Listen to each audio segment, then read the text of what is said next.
Oh, Owen, starting to drag a little bit. How you feeling? Do you want to know what the main problem is? Sweat now at this stage. It doesn't seem like a strenuous activity podcasting, but it can. No, it's actually my ears with the headphones on, man. It's. Yeah, I'm going. I was going without the headphones, no ear pods. I got the computer sound coming on, and we are at the beginning of hour 7. Is yours sugar-free as well? No, they didn't have them. Normally, I do get sugar-free ones, but I got these ones tonight. It's going well, man. When you're watching your weight and your calories like me, you have to just make sure not to have any excess sugar. I look like you by the end of this podcast. Yeah, we're going to switch positions. Do you want to know what? Do you want to know what? It's been going really well, and something I'm really, really happy about is the amount of people listening and the amount of people in the chat that have been constantly going through this as well. So it's making it way easier having so many people interacting, and as you said, so many conversations going on in there too. So that's sort of pushing me on a little. I mean, let's be completely upfront. I mean, our we don't put out content as regularly and religiously and quality as a lot of the other fantastic podcasts who pull in bigger numbers. I mean, Tom deserves every bit of success that he's having. Sophie and Kev on Highbury Squad, obviously your Arseblog situation. I mean, they're putting together content that is fantastic and regular. Mm-hmm. We're all kind of in a position where we don't do that. So when we get 15, 20, 25, 30, 40 people watching at the same time, it's thrilling for us because we know that we're getting a core of people and some additional people around them that come on for the time being. And it's been pretty consistently between 40 and 60 the entire time. And like you said, there are some people, Mark Backridden, who I don't know if he's discovered us through the Highbury Squad, but I know that he's a regular squaddy there. I think he said something about trying to stay up and stay up with us. I don't know if you've been on since the beginning, but he's a king. Yeah, I mean, there's this group of people whose names I recognize from when I'm in chats on other podcasts, and they've come into ours zone, and it's just it's a family and a really good set of group lists. And I would rather have 12 Mark Backriddens than 3,000 of whoever listens to some of those other YouTube channels. Another big thing as well that you sort of have to mention too, just before we move on, and it's sort of fitting to say this before the other boys come in, is that how much the guests have made it easier as well, because from Elliot to Alan, Simon, Chris, and then all the boys coming in, it's really sort of every changeover of guests has given us a bit of a lift, I've noticed. So big shout out to everybody that's has been on and that is coming on. So yeah. And this is the biggest compliment of all. Your pods are better than 95% of the other ones. Now, I'm a math guy. I'm a maths guy. I can do this calculation real quick, because what he's saying is that the 5% of the other pods are better than ours. Now, there's 14,000 Arsenal podcasts. So 5% of 14,000 is about 700 podcasts. So we're the 701st best Arsenal podcast. Brilliant, yeah. I will. I mean, these. If you had told me that in 2016, when Andy came up with the idea and we started this thing, that we'd be the 701st best podcast, I would have said, let's not bother. But at this point, I'm thrilled to be in the top 800. At this point. Mm-hmm. It's a pleasure. It's a pleasure to be along for the ride. Absolutely is. So, and we've made it this far without any nudity, so that's good. And with Danny being done, I think we can almost call that we can say that we're going to make it through the whole show without nudity. Speaking of someone who isn't on camera because he's nude, John from the 305 cast. John, what can we find out your location and as to why you're not on camera at this point? You're entitled. You're doing a Drew impression at this point. But that's either water or engine. Are you indisposed? That's an escalator. Oh, no, I have basically been taken. I was doing some work stuff, and now I've been taken by the significant other to buy stuff for the house. So that's what we're doing now. I know how that goes. we've just picked out all the options for our place in Florida, and so you must be having a great time. Yes, it's fantastic. And you're not gonna get divorced by being on a podcast whilst you're doing that. Well, maybe. So I'll send you the bill for my divorce attorney. All right. Awesome. Sorry, just sending a quick message because we may have we had hoped and anticipated on having Drew Thompson on with us for this hour and possibly the next hour, but circumstances outside of anybody's control have prevented that from happening. So we're gonna bring on a couple of other people, some scheduled to be here, some not, but yet wonderful people. Jared, speaking of wonderful people, Jared's been from Chicago. Miami John is now. What kind of name is Miami John when you live in Chicago? It means you sell cocaine. To be fair, it is John now. I dropped the Miami part. So well, I'm not dropping. I know you won't drop Miami part, but I did. Yes. I have to change. No, I will not. I mean, nothing makes me think deep dish pizza than a guy named Miami John. I don't just go and change my contacts in my phone for any. Yeah, well, I wouldn't expect you to. I would expect absolutely nothing less. I also have a friend named Irish Owen, but he lives in Mozambique. It's weird. He's not you. He's a different one. So Jared, he used to live in Ireland, but then decided to move, and you still called him Irish Owen. I did because I don't like change. I don't. That's why I'm still holding on to Emmanuel Abui apparently. Jared, you're a champ, man. You have burst onto the scene of people who I've become friends with lately, and just been a monster of support and entertaining content, and a lot of stuff that unfortunately is on the back end that people can't see. But if you've interacted with us on Instagram, you're interacting with Jared, and I just wanted to tell you, you've made Owen look like he doesn't do anything for the charity. Yeah. Owen used to be my nicest guy. introduction I've ever gotten into a podcast. Do you want to know what I love? I've been here for 6 hours for nothing. Do you see? How does it feel to be my guy? You know you're important when you get a close up. Yeah. Oh shit. God damn it! We kicked out Jared. Yeah, the mistakes are going to start to cascade upon themselves. But I feel like this is an interesting time. I came in and you guys are 6 hours in, so you're still feeling relatively strong, and you're like, you know what, this isn't going to be as bad as we thought.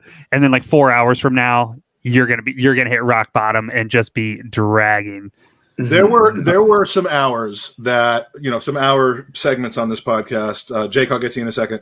Some segments in this podcast that, and I didn't boot John. John disconnected. I think his wife finally threw his phone in the koi pond at whatever mall they're at. It's like you're on what? Did your wife throw the phone in the koi pond of whatever mall you're at? I just got hit with a wooden spatula at Crate and Barrel. by someone I hope. Nope. So what was I gonna? Oh God, I forgot what I was gonna say now. Are we gonna take our other guest in, or are you just gonna leave the guy sitting? No, I'm not gonna leave the guy sitting in his room. Joining us for as long as he wants because he's old enough now to do this, and he has his father's permission. Jake, Arsenal JF. What I was going to say was, but if you can turn off your fan when you get a chance, that would be great. But this is one of the few hours in the podcast that I did not plan the entire hour at. I figure, you know what? We're all mates. We're all friends. Some of you are my kids. And we'll just talk about whatever comes up and kind of have a free form hour because you can only do so much over 24 hours. So we will kind of stay with the theme of Arsenal. Jake, well, let's talk about the FIFA tournament because one of the things we do for this, I know it's a sore subject with you right now, but one of the things that we do for Gooners versus Cancer is we have a FIFA tournament on both Xbox and PlayStation. It's $25 to enter. You get so much for that. You have the fun, the companionship, the frustration, the YouTube draws. You get the free entertainment of Jake and I hosting draws. You get to play your own Xbox in your own house with your own internet. Yeah, that's true. You do get to do that, and the tournament generally raises anywhere from $1,500 to $2,000 for the charity, and it's really been another great one. Second annual one. We will definitely be doing a third. Last year we had a bit of a situation when Jake rampaged through the field and won the tournament, and people were talking nepotism and all this stuff. But you were actually being sponsored by our good friend Joey Murphy, who then won the money and invested it back in the charity. So how'd it go for this time for you, my friend? So it was interesting. And first, I'll thank you, Jared, for raising awareness on Instagram for it. I actually saw that. I saw it after I had started, but I appreciate that as well. Oh, you bet. But it was interesting because you bet, or do you say bet? Because kids of that age say bet, like oh yeah, bet. Everybody in this podcast is getting praised. I'm not a kid of that age anymore, so like literally, Mike has been getting thanked all night in the chat. Fucking Jared's only showed up, and he's getting fucked. Go on, Jake. Sorry. I was promised we were going to mute Owen when I came on. I don't know what happened. Once I head out, I'll give you my appreciation as well. But what's it called? I played the same person I actually faced in the finals of the last tournament, in the quarterfinals. So I had a tough draw in the quarterfinals, but it was all fun, and I really enjoyed it because I get to play the game that I play basically all day anyways, and it gets to raise money for charity. So as I believe the coach of what was it, East High or something said or whatever it is in High School Musical, I'm having the time of my life watching you play the game we both love. Yeah. Honestly, it's been fun, and I've been on the air for 6 hours. Owen, did you know that? No, Owen and I have been on the air for six plus hours. I'm seeing, I can't really focus on this, but I'm seeing some controversy going on in a FIFA quarterfinal match between your friend Kareem and a certain Tom Canton. Yeah, I've gotten messages that there's a travesty of justice that's happened. I don't really know what the deal is. So maybe you, did Tom get beat again? Can tell everybody in here what has happened with your interpretation. So a lot of the people in the YouTube draw and also in our group chats, they were wanting a Jake versus Tom matchup, and we didn't get to see that. But one of my friends actually knocked him out a few hours ago. So. Oh, so yeah, actually knocked him out, or I was just going to ask that, physically, Tom's a big dude, and you're laid him out. Yeah, yeah. But John, you're in the TGT chat, which I haven't been able to monitor. Has he brought it up in there? Because I think he's a bit salty. He left the. I have not. This is the first I've heard of it. Well, he left the group chat right after the game ended that you have with him and Kareem. I don't know. I mean, I don't mean to speak out of turn, but I think that there was some controversy with games getting interrupted, and this is the second year that Tom has crashed out of the tournament in some level of dismay. Last year, his group stage didn't go as planned, and I believe. I keep saying he threw his Xbox out the window, but I think he just deleted the game from the. This probably isn't appropriate for John to be here. I'm pretty sure that's his legal representation, and you'll be hearing from him further within the near future. Yeah. I'm already drafting the complaint. He knows a few lawyers, I think. Should we talk about what's coming up on Friday evening? I think. Start to talk about some Premier League action, because I think we're all maybe avoiding that this evening about talking about it in detail because of how bad pre-season has looked. But Jared, before that, we have a question from David Ziegler. How many F-bombs does Owen drop when there's not a minor on the podcast? Because you've got about 9 of them since Jake came on. There wouldn't be a minor on the podcast. So, bro, you're a man now. What age are you now, Jake? What age you said? Yeah. I'll be 18 in a month in September. Yeah. Man, I had like 4 children and a bad drug habit by the time I was your age. Just you're old enough. Words aren't going to hurt your feelings, man. He broke his daughter's leg. He's that of a father. It's tradition in Ireland. Jared, Bradford, confident or unconfident? Relatively confident. They're not the easiest team for a newly promoted side. I actually like the way they play, and I think they'll be tough. They've got some definite Premier League talent on their team, even coming from the Championship, and they haven't signed anybody. But I feel good about it. It's one, I think, more so than you would think for a opening game of the season against a newly promoted team. There's a little bit of pressure on us because you look at the 2 games we have behind that of Chelsea and Man City. If we drop any sort of points to Brentford, we're really putting ourselves in a tough spot. And, when we go into international break after the first 3 weeks, if we're sitting on 0 or 1 point, I mean, the pitchforks are going to be out in the Arsenal community. We all know how crazy everybody is. So a little more pressure than you would expect on a game like that. But based on the preseason, I think we'll come out and control the game pretty well, control the ball, and hopefully grab a couple goals. But it's one I think we should win, 2-0, maybe 2-1 if they catch a penalty and Tony puts one in on us. Yeah, Ryan put $25. I don't know. Ryan Cost. Sorry, I thought that was Ryan Fletcher for a second. $25 on the Brentford game. On who? Yeah, that was my question. On who? Yeah, on who, Ryan? No, it's funny because it's always like worrisome, I think, seeing these teams come up from the Championship because they're a relatively unknown quantity. But John, something I think that we're seeing more so from Championship sides now than we did in the past is teams like Norwich coming up and refusing to change their identity in terms of the style that they play. Brentford are a very expansive side that play quite attractive football. Do you expect them to maintain that style, or do you think they'll be slightly more rigid than we have seen them in the Championship? Yeah, and I think that's a good point that you bring up about how they kind of hold on to their identity coming in, because it's kind of one of the logic of if it's not broke, don't fix it or don't change it, really. And that seems to be the case. I bet there's a lot of pressure on these newly promoted sides to kind of stick to the brand of football that they're used to, that what works, basically. So I imagine we're going to see that expansive style of football as well. In how it applies to us is that I think we don't do particularly great when a team is like really, really pressuring us. So if they go into this game like we have nothing to lose, which they really don't, and they just come gung ho at us, I think they can cause a lot of problems. That being said, I don't know. Going into this week, I was really, really concerned, and I was actually like, "Oh my gosh, I can't believe we're about to potentially drop points to a newly promoted side." But I've kind of gotten used to that kind of dread coming into the season. I used to be really excited going into an Arsenal season. It's just not there as much anymore. But I've thought about it. I think we're going to get something out of this one.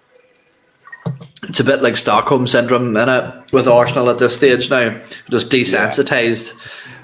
But Jake, interested to get your opinion on this. Sambi Lokonga is somebody who's really impressed over pre-season, but we all know that Mikel Arteta tends to like to break players in slowly. Do you think that Sambi Lokonga has earned himself a right to start this game with the absence of Thomas Partey, or do you think the security of an experienced pair of hands like Mohamed El-Neni's is the better way to go forward? Well, especially I think in the Watford preseason friendly, there was a really bad turnover that El-Neni had that led right to the goal that they scored. I think that was him, but I like what I'm seeing. I didn't know much about him before we got him from what it was, Bruges, right? Or a different team. I'm not quite sure. Anderlecht. Yeah, but I like what I'm seeing so far. I feel like if it was him or El-Neni, I would definitely give him the chance, because he's definitely shown that he's got more than his age, I guess. Like, he's a young player, but he's got a lot of confidence in him, and I think he should get the start on Friday against Brentford over El-Neni, at least with Partey out. I would like to see him playing for sure. Yeah. To me, it's always that thing of people say, if you're good enough, you're old enough. And for me, that's the case. I think that I've said this on occasions before, that people overdo the fact that we need to bed youngsters in, whereas I think that when you start to hit those late teens towards the 20 mark, that you really need to be sort of cementing yourself as a first team player around that age. And for me, Lukonga seems every bit capable of nailing down a position in that starting 11. But Jared, I'll jump back to you because I know that Mike needs a break. His head's about to fall off. But Bukayo Saka coming back. Now, obviously, not only physically the demands of playing through a competition like he just did, but the emotional demands of what he's been through after the Euros. Do you think that with the little that we've seen of him in pre-season that he's ready to start this game, or do you think that maybe he needs that bit of protection from Mikel Arteta just to be eased back in and not chucked back into the spotlight too quick? I'd certainly like to see him start, but it's understandable if he doesn't. He played a ton of minutes for us last year. And when he went to play for England, he certainly ended up playing a lot more than I thought he would going into the tournament. So he hasn't had a whole lot of a break this year. It wouldn't surprise me based on the fact that he's only got, a few minutes of preseason ball. If we did start with Aubameyang left, Lacazette center, I really hope more than anything we don't do that because I just don't like that lineup. I don't think it gives us, it just doesn't give us a lot of options. We don't provide many chances with it. So I'd prefer Saka there. But if I had to guess going into Friday, I would say we may see him start on the bench and come in, the 60 or 70 minute mark to try and get his legs underneath him before the tougher games coming up. Yeah, absolutely. And I think he's, in my opinion, I think the right thing to probably do is ease him in. But the truth is it's slim pickings at Arsenal in terms of players that can single-handedly win a game for you. And Saka is one of those rare players that we do have that has that ability. So for me, he seems like he's biting at the bit to get back and sort of make up for those, well, not even errors on his part, but to start to make amends for that mistake in the penalty shootout. But as Mike had up on the screen there, you can head over to, what is it, Mike? GoonersOpenMic.com if you want to jump on with us and throw any questions over to ourselves or the boys. This hour and next is kind of a free form hour, just kind of a general, chat / banter session. So we can cycle people in if you want. There are some people I see in the chat that I would love to do, a little bit of a face reveal. I'm sure you're in the chat because you don't want to do a face reveal, but we'd love to have you on again, Mark. If you're game, we'd love to have you on. Ray, Zach, I was going to say Jim. Jim literally just left after being on the pod for 2 hours. But you're welcome to come on, and we'll just let the conversation flow. To answer Mass Gooner's question in the chat, yes. That makes for great audio podcast right now, where you don't say what the question is. Yeah. Where is that? No, I wanted you to go look for it. I am looking for it now. I'm like doing your little errand. So was John paying to get paddled in public? Oh, that one. Okay, yes. Yeah. Oh, that's Mask Gunner. Yes. Yeah. Now, if the Mask Gunner joins us, I believe I've met him in person. I have met him in person, and he wasn't wearing a mask. But you could certainly feel free to wear a mask if you want to come on with us. Mm-hmm. John. And also, if you don't want to come on the podcast, you also have the option just to throw a question into the chat. If you want to put it to any of the guys, we'll throw it up and put it to them. Get a good answer. But Mike, I've got a question for you. Gooners versus cancer first, and then you'll be fine. Is your bum sore yet? Is that coming from your opinion or your perspective? How do you not ring the bell on that one? Yeah, sorry, I'm doing fine. Oh, sorry, your fanny. Oh, fuck, I'm surrounded. No, I'm fucking surrounded. Jake, close your ears. This is going to be easy. I am used to sitting in a chair for 24 hours. I'm used to sleeping in a chair, as my son can tell you. I fall asleep in a chair and just stay there all night sometimes. I'm not normally talking the entire time, but or half of the time.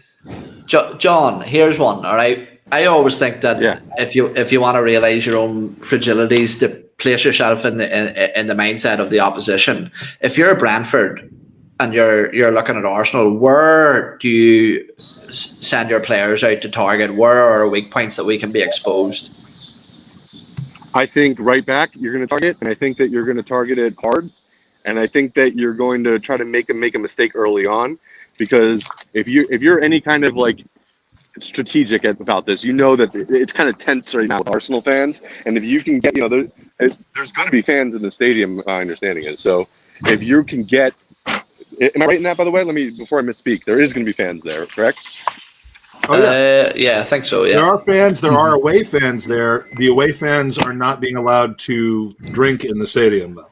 For whatever, I mean, that apparently. So that might make it a little bit. That might make it a little bit better, but you're gonna want to try to make it very nervy for the Arsenal side, and I think that we have like a weakness on that on our right hand side, especially depending on who the front three are. If it's Pepe on that right, there's going to be some concern, especially if Bellerin's playing right back at that point. So, I guess that's where I would target. At this point, it could be, and I'll tell you, either one is not. I don't think is the. It would be a way weaker link than on the left side with Tierney there. Let's put it that way. So, if you're going to target some side, I think that's the one you would go for. I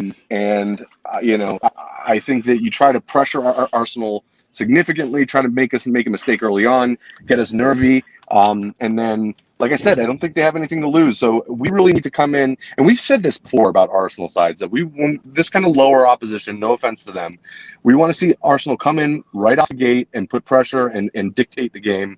Obviously, there's new personnel there. It's right after preseason. That might not be so realistic. But at the same time, I really want to see Arsenal come out and put Brentford on the back foot right off the bat. Unfortunately, every time I want us to do that, it seldom happens. So we'll see. I would piggyback on that. If I'm Brentford and we play that same high line we played the last two preseason games against Chelsea and Tottenham, I'm certain they've seen that, and they're going to sit back a bit and just wait to hit us on a counter with the ball over the top, because in those two games, at least, we looked exceptionally vulnerable to that. And hopefully we'll make an adjustment and not play quite that high up. But I have a feeling against a team like Brentford, we're going to do that because we're going to have the majority of the ball. So that's the real danger area for us. Isn't really if they're building up an attack, but if they hit us on a counter and hit one long over us when we're playing that high line, we've really shown that we can be gotten to that way. So hopefully we make that adjustment and it doesn't happen. But if I'm Brentford, that's definitely what I'm looking for going into Friday. Mike, that's something that we've seen in pre-season a lot, was this high line and high press from which seemed instructional from Mikel Arteta, is something that we've been actively trying to improve on. Do you think that Mikel Arteta is guilty in a sense of maybe overestimating what he can achieve with this group of players? Someone coming from a team like Man City, where he had players at his disposal with the likes of Kevin De Bruyne, Bernardo Silva, those sorts of players, and now he's trying to implement similar tactics to a group of players who just maybe aren't suitable for that. You're muted, mate. Sorry. Yeah, it's that's the. Well, I agree with that. Yeah, it's the. I'm at the best possible answer I could have given right now, and it can only go downhill from here as I keep talking.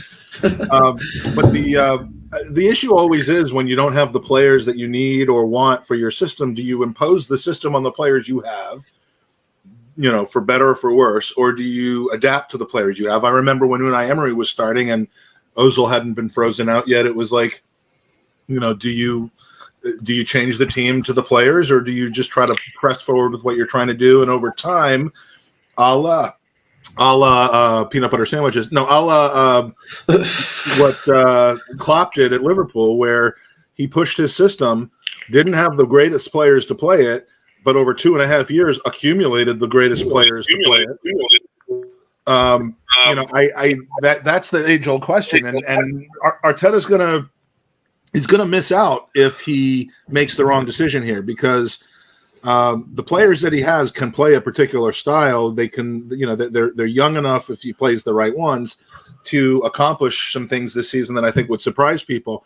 But he may not let them do that because he's trying to impose a particular system on them that doesn't work. So, when we get tactically as specific as whether the high press should be played with these players or not, that's where you start to lose me. When you start talking about actual football, I fall off the map, but Arteta certainly has a challenge, because there has not been enough changeover in the squad. There has not been I finally found my left wing, or I found my partner for Thomas Partey. There haven't been that situation where you can say these guys were specifically brought in to play the system I want to play. Ben White might be a signing like that because of how he can carry the ball, and he might have seen him as a massive improvement on Rob Holding, or Bobby Sacramento as he's known. But I mean, yeah, I think at some point you have to probably maximize the players that you have right now, as long as you don't confuse them by throwing one thing at them one week and then the next thing at them another week. You have to, you got to be more adaptable. But that's the challenge of coaching when it's a team you've taken over that's coming out of a hole. Yeah, absolutely. That's it. I think you've actually, for somebody who says that they don't know much about the tactical side of the game, you've hit the nail on the head. Is that Mikel Arteta seems to be tailoring certain aspects of our formation and styles differently to what he is in other parts of the pitch. But Jake, there's a question here for you from Kareem. Question for Jake: what are your thoughts on Arteta going into the new season? So go as Kareem detailed as you like. Kareem is the man who vanquished Tom Canton in the FIFA tournament, by the way. Good man, Kareem, my boy. We need to get him in backstage. We need him on for a minute just to gloat. Yeah. Kareem, if your parents say it's okay, you're welcome to come on for that. And for a preview of what will certainly be an all Virginia final, it looks like. But yes, what are your thoughts on Arteta? I think it's interesting because with his goals of trying to implement like the Pep type style into our team, it's obviously very different because we have such a different set of players. But I think we have a lot of really good young players. Like obviously this isn't the product of what Arteta's done, but we've got players like Saka and Smith Rowe and all these younger players that aren't quite in first team yet, like Aziz, you guys were talking earlier, but we have all these players. And I feel like the goal for this season for him just needs to be like being able to give everybody the time, whether it's in like cup games or like any like subbing in on league games. But those types of players, I think when we have them healthy, I think he needs to be utilizing all of the young talent that we have, because we do have a lot of young talent. And I feel like that could be the key this season to doing well, being able to give them minutes and see where they can take it. I'd be fine just starting players under 24 at this point. It used to be 25 for me, and then some of those guys turned out to be, weirdos, and so now I would just go 24 and under. I mean, and it used to be 25 and under, except for Leno and Aubameyang can play. Now it's just 25 and under. I don't care. I'm not including anyone else. I'm not excluding anyone. So we're about to bring somebody on the podcast who is going to thrill a lot of the I don't know about thrill, but it's going to be a very pleasing situation for a lot of the people in the chat who are in the chat and followers of the Gooners podcast. Because you don't say somebody that's going to thrill and then say, no, sorry, I was just not going to thrill you. You don't do that. Like, you need to commit to it. She's going to thrill you. Okay. She's going to thrill you. It's Sophie from a patio. Excuse me, just taking names here. Mike just said thrill, not thrill. It's the yellow. I have earned the yellow for that. Mate. I mean, what's going on? Sophie, meet Jake. Hi, Jake. My offspring. Hello, offspring. How's your father? How are his parenting skills? Pretty good. Yeah, I can't really complain. Hello. I'm an art supporter. I'll say that. Well, you're more handsome than him, that's for sure. Well, he has his mother's look. Now, yes. Back in the day when I was his age, I had a little bit of, I was better looking, let's put it that way, than I am now, not than him. But, we laugh a lot. Laughter brings the family together. The truth is, by the way, do I sound okay? Because I don't have a mic. I'm in my backyard. I'm watching Vinny and Vespa just play much more fluid than any of our midfielders, by the way. I'm just saying, they're just out there. Vespa's a great ball carrying mid. Yeah, I'm wearing my old lady glasses because I have a headache.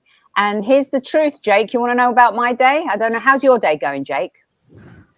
Pretty good. I ate inside today because it's, I don't know what it is in Celsius, but it's like over 100 degrees here today. So lives in LA. It's okay. You could. Yeah, I live in LA. That's my lemon tree back there. I've got my candles ready for the little bit, in a little bit and stuff like that. And that's your dad just trying to show us that he really was handsome back in the day. That's a second yellow. I'm just saying, bragging. No, I'm out for the next hour now. That means does that mean you get a straight red? That means Owen's got to do the rest of the show on his own. This is actually what I looked like as a kid. Oh my god, Dad, you should bring the the FIFA cover with her face on all of them instead of Mbappe. No, I don't have that uploaded here. That's true. That's a good point. But hello, everyone in chat. How is everyone doing? Owen, hi, Jared. Hey, hi, Sophie. John. How's everyone doing? I'm not hungover. Do I look hungover? No, I think it's the sunglasses. No. It's kind of like the Jar Jar Gabor old school sunglasses. The kids don't get it, do they? They just. It looks lovely where you are, though. It's still light. Obviously, 5:30. Yeah. In the afternoon. Yeah, I'm about to. I'm not about to do anything actually. That's why I'm just here. I'm here. You're about to go off on a massive rant, Sophie. That's what you're about to do because there's a question That's here. What we're paying you for. There's a question here from Jim that is absolutely tailor made. And when I seen you backstage in the chat, I said, "Fucking perfect." Sorry, Jake, for swearing again. He says, would the transfer window be different if Arsenal had a different manager? Oh. Would the transfer window be different? Not the level, but or the transfer window. I'm not. Is that a fair question? Because should the question be, would the transfer window be different if we had different owners or different directors of football? Or is Arteta really to blame for the transfers? Would the owners have more faith in somebody that has a more proven track record to spend substantially? I mean, when you think about it, think how. I mean, I would buy that game. I would play that game. Because look at the upper left and tell me how disturbing that is. That is so disturbing. Oh my God. Sebi is a genius. That is very disturbing. Imagine your dad with his face on a FIFA cover. Well, most people don't get their dad on. I mean, Mbappe doesn't have a son, so just be happy. Good job, Jake has a strong mama. I'm just saying, strong mama. I was going to say, Owen, that Unai wanted Zaha, but he got Pepe. There's a lot of times where managers want a player and then they end up with someone different than they wanted. So I'm not sure it's fair to put, and I'm not a fan and I've really criticized him, but I also stand up for him where it's relevant. And I think here, you're very fair. I don't know if it's entirely his fault. Mm-hmm. I'm not sure if like Conte can't be our manager because we can't give Conte what he wants, right? If Vieira came in as our manager, Vieira would be dealing with the same issues as Arteta. So I think the landscape of the conversation should shift a little bit more towards what's happening above him. That's funny. Sophie doesn't rant. What's above him? That's coming from a guy who owns a Willian jersey. So, hey. I mean, take that for what you want. It's his birthday and he's got shit on his birthday. No one deserves shit on their birthday. By the way, what can I say in front of Jake and not? I'm just, is everything. He's heard it all from me. So how old is he? Because I'm, almost 18. How old? Almost 18. Turning 18. 17 until he's 18, but he's almost 18. Can I just say you're really rocking that shirt and you actually look like you're part of our squad? Just saying. I didn't realize the neck, but I like this shirt. I love the blue on the top. What do you mean? What do you like about the neck? No, I didn't realize. It's not a V-neck. It's not a U-neck. It's something different. That's what Arsenal does with their kits. Do you guys think there's too much white on the sides? I don't. A lot of people think it's like it's very Ajax. Mm-hmm. Yeah, very like. Stand you either like it or you don't. Stand up, Jake. Let's see the. Oh, sorry.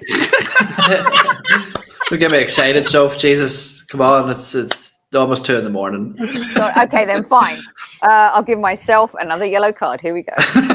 Yeah, there is a lot of white on the side. There's a lot of white on the side. I tell you what, though, I have to say that one that Jared is on, I absolutely love it. It's real sick, like. Yeah, I wasn't sure if it would be if I would like the yellow or not, but it came in. It's probably one of my favorite Arsenal kits I own. Jared, it's great. I like it a lot. It looks beautiful on you. I mean, most things do, Owen. It looked more beautiful off you. I need to get Jared, Owen, and Jake on the Highbury Squad. Not together at the same time, but obviously we'll see how that goes. Maybe Jake could be our co-host for our Academy show. I don't know. You're gonna have to brush up on Tyrese John Jules. Why am I gonna have to brush up on that? No, I'm saying Jake would have to. Oh, yeah. Well, a favorite? Like he can carry himself. Jared, that shirt does look good. You know what? That third away kit, it makes me want to vomit. I'm not a fan. So, Owen, you know, Jess posted something where she compared it to an old double-decker bus, and I thought it looks like this. It looks like the fabric on the seats of the tube. Yes, or like the carpet at a bowling alley, kind of that sort of vibe. Yes, the Piccadilly line. It's just that I find that now that they really don't have any consideration for like pale, moderately fat Irish fellas that aren't going to look good in those sort of retro styly jerseys. What happened to just plain stuff, loose fitting, you know, something that won't look like a bag of sausages when I put it on? I totally agree. I think our next shirt should be a bag of sausages. They've overdone the blue though, Mike. They've overdone the blue. Like back in the day, we had blue shorts and yellow shirts. That was our away kit, right? Boom. Yeah. No one had issue with that. Tottenham are blue, but we're just too much blue. The blue on the yellow in '89 was perfect. It was understated. It was there. I think they're trying to kind of do an homage to that kit, the blue kit with the waves on it from 10, 15 years ago. Not 10 years ago. It was longer than that. But I don't know. I've ordered it because that's what I do.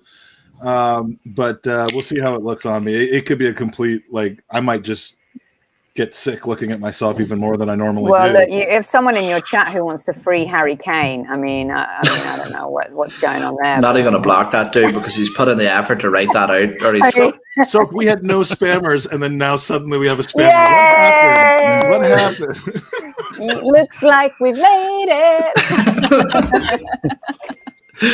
So, Sophie, how are you feeling now about this Brentford game? What way are you going to do it? We've sort of discussed a bit in detail about the likes of the inclusion of Bukayo Saka and stuff, but something I was thinking about is now with seemingly Aubameyang being pushed out onto the wing and Bukayo Saka being back and hopefully in form, Nicola Pepe, a significant investment into this guy, and he seemed to hit sort of a run of form towards the back end of last season. Do you expect Mikel Arteta to give him a chance, or do you think that he may sort of fall victim to, over congestion in that position?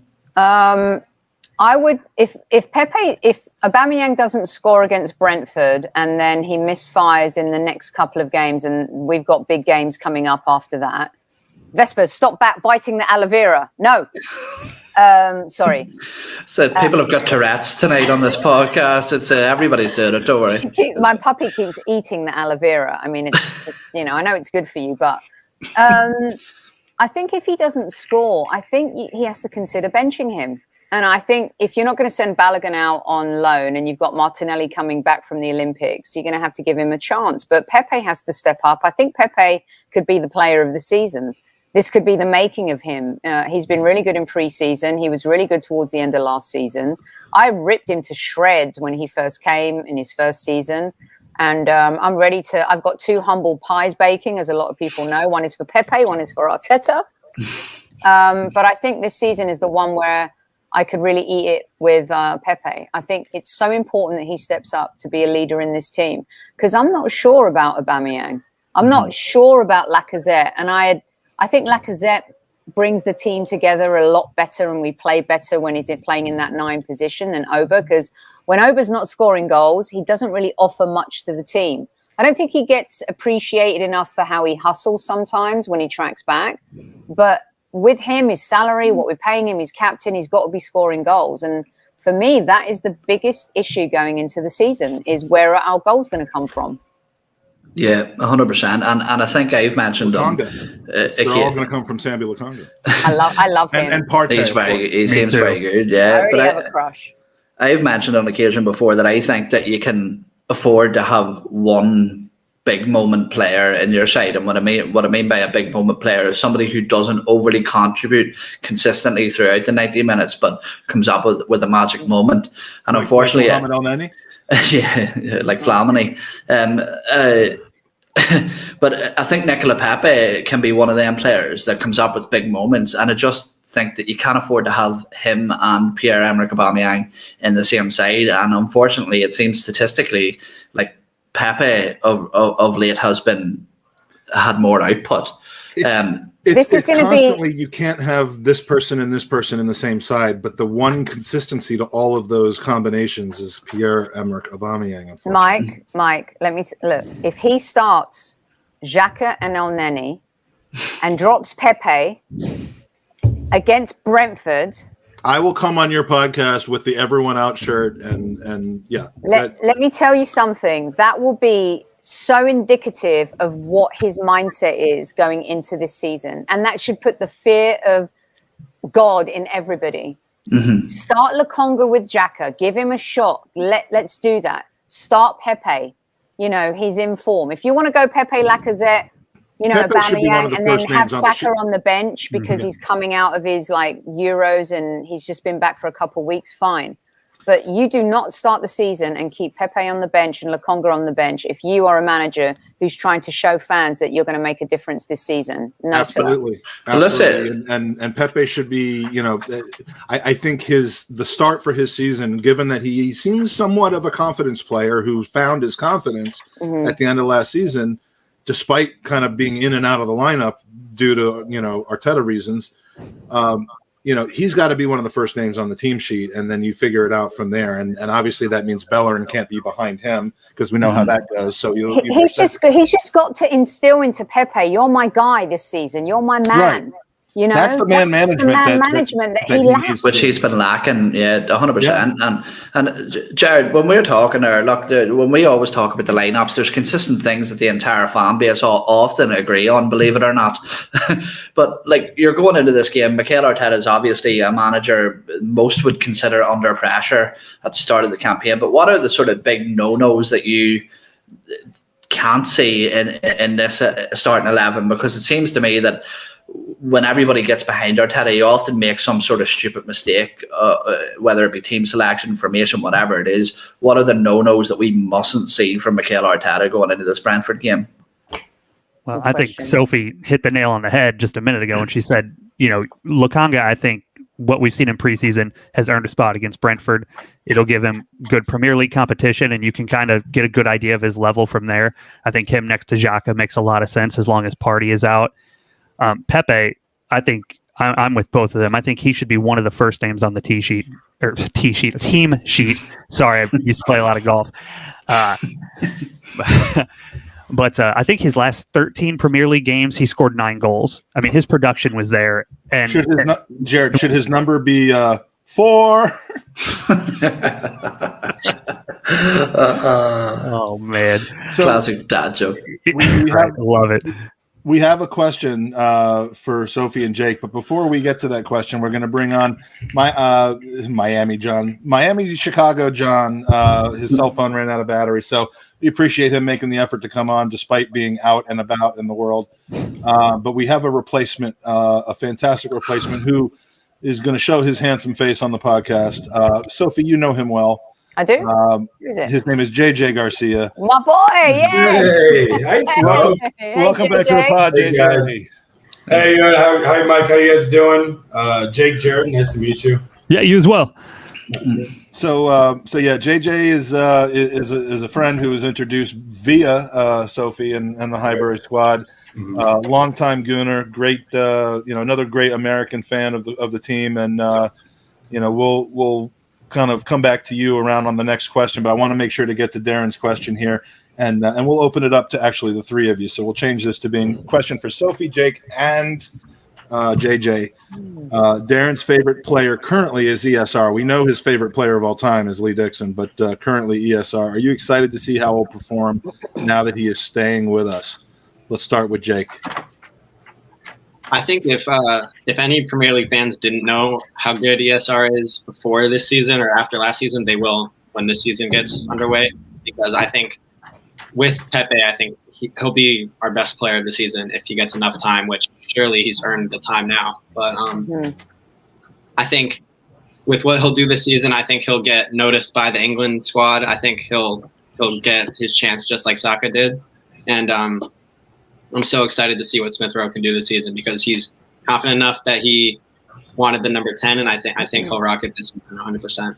I hope he gets I hope that he and Saka both, through their rising Englishness and greatness, at least get the protection that they need from referees that tend to only really come to non-Arsenal players who are stars for England, but because they really need it. They're going to get knocked around a lot this season. Teams are going to try to take those guys off their feet, as we've already seen, and hopefully that won't be allowed. But you're excited about ESR, right, Soph? I mean, oh, I love him, and I'm sorry if you can hear. You know the thing about living in California, people mow their lawn like 24/7. There's always someone mowing the lawn. There's always something going on. I haven't mowed my lawn since 2003, I think. I mean, there's nothing I hate more than mowing my lawn. It's crazy. I fear for ESR. And I say that with respect in the sense that I feel like we're putting so much pressure on him and Saka. Yeah. And if we don't build around them, we might end up in the Jack Grealish game, right? Where someone comes in, and we've talked about it on our show, in 2 years' time, if we're not competitive in the Premier League still, if we haven't built around them, they're going to want to leave. They're going to want to go and do other things, win, with other teams, whether it's in England or in Europe. And my biggest fear is that we've put this insurmountable pressure on a number 7 and a number 10, inheriting 2 legendary shirts at the club, and we're not going to surround them with the right players. I'm really happy like a Thomas Partey's there. And I know this isn't going to be popular with a lot of Arsenal fans, but Xhaka being there is actually going to help these kids, because he's more of a leader in the dressing room. Lacazette is a leader with these guys. They love him. They play better when they're with Lacazette on the pitch. So as good as I think he is, Mike, I don't want him to burn out. He's suffered from injuries. We've got to manage him really, really carefully. But can he be a superstar? To me, he's like a Phil Foden potential. The kid can do anything he wants, but he's got to be given the tools and be surrounded by players who are going to help get him there too. Because Phil Foden's playing with De Bruyne. He played with Aguero. He's playing with Mahrez. I mean, Sterling. Blah, blah, blah, blah, It's a totally different ball game. Now, I saw a look on your face, JJ, when she mentioned Granit Xhaka. I think we're going to be very simpatico on this. But it's hard to argue with the specific point that she just made, that he is loved by his teammates and probably is good to have around for younger kids. But based on that reaction, I saw the wince. I think we probably have a lot in common. But yeah, then why don't we keep David Luiz if it's so good? It's.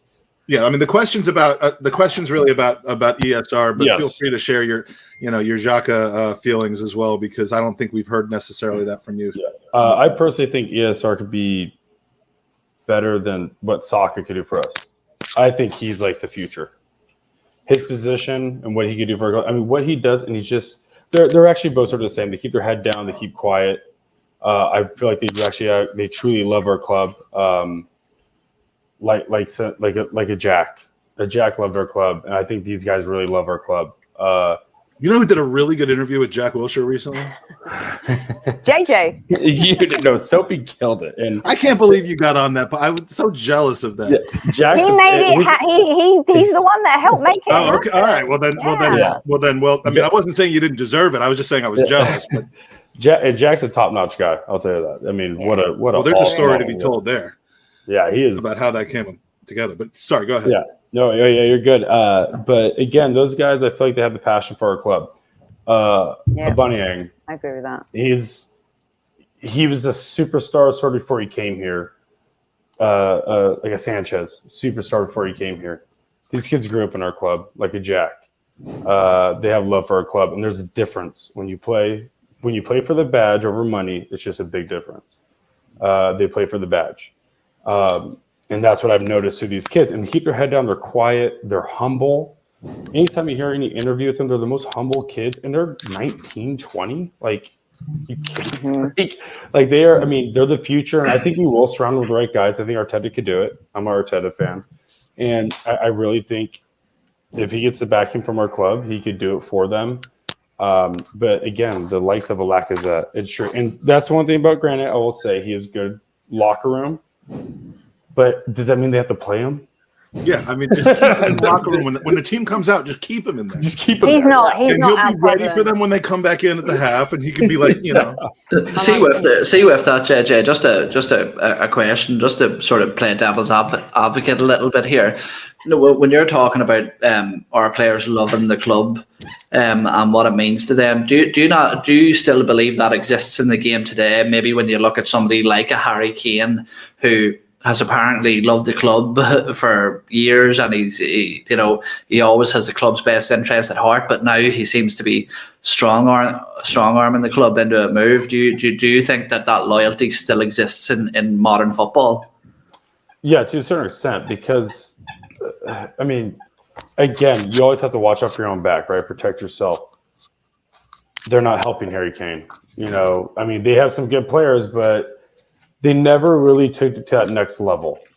Tottenham, they didn't for him. And Harry Kane is, I mean, I hate Tottenham more than anyone else. They did not help that guy. He's sensational. He's a great striker. I mean, we can't deny it. They tried, but they just didn't do it for him. When you have that talent, you gotta get the top of the top. People wanted to go play with Harry Kane.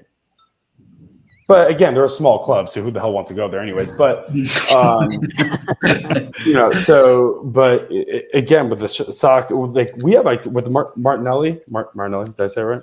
Martinelli? Yeah. I butcher every name, guys. Don't worry. Jake, I butcher every name in the world. Martinelli. We have a young core where I think veterans want to come in and play with them.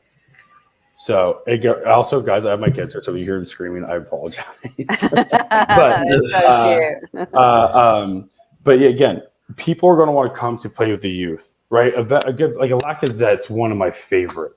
By the way, I could tell how he treats our youth, these young kids. Like they feel so comfortable around him. I'm not saying Alba doesn't, or any of our other guys.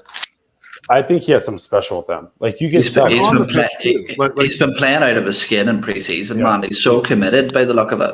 He looks lean I think he always plays well. There's sometimes he doesn't finish, and that's what happens with strikers. They go in their little slumps and not finishing.